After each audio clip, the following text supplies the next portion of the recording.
आखातातल्या युद्धामुळे देशभरात प्रसिद्ध असलेल्या बुलढाण्याच्या खामगावातील चांदीच्या बाजारपेठेत अभूतपूर्व मंदी पाहायला मिळतेय। चांदीच्या भावातल्या चढ उतारामुळे ग्राहकांनी चांदी खरेदीकडे पाठ फिरवली आहे, तर व्यावसायिक एलपीजीच्या तुटवड्यामुळे 4 दिवसांपासून चांदीचे दागिने बनवणारे कारखाने ठप्प आहेत। शिवाय शेकडो कारागिरांचा रोजगाराचा प्रश्नही निर्माण झालाय।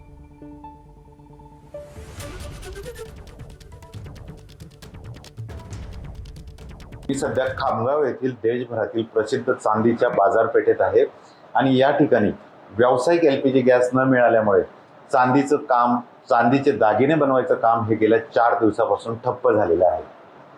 ही जी माझ्या हातात चांदीची गदा आहे, ही बनवण्यासाठी चांदीला आधी वितळावं लागतं, मेल्ट करावं लागतं आणि त्यासाठी व्यावसायिक एलपीजी सिलेंडरची आवश्यकता असते। मात्र गेल्या 4 दिवसापासून या ठिकाणी व्यावसायिक गॅस सिलेंडर न मिळाल्याने खामगाव येथील जे काही व्यावसायिक आहे त्यांचं हे चांदीचे दागिने बनवण्याचं काम हे ठप्प झालेलं आहे।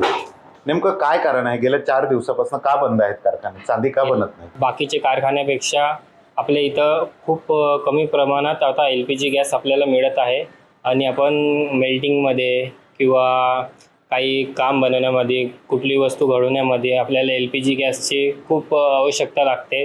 पण तरी आपल्याला गेले 4 दिवसापासून आपल्याला एलपीजी गॅस मिळत नाही आहे।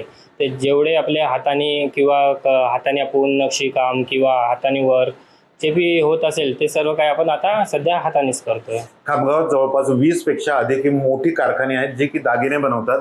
मात्र गेल्या 4 दिवसापासून व्यावसायिक एलपीजी न मिळाल्यामुळे 4 दिवसापासून खामगावातील चांदीची बाजारपेठ ही दागिने न बनवण्यामुळे ठप्प झाली आणि यामुळे लग्नसराईच्या काळात जे काही नवीन ऑर्डर आहेत ते चांदीचे व्यावसायिक घेऊ शकत नाही, असंही चांदी व्यावसायिकांचं म्हणणं आहे। Cameraman Shantaram sir, doctor Sanjay Mahajan, ABP माझा, खामगाव।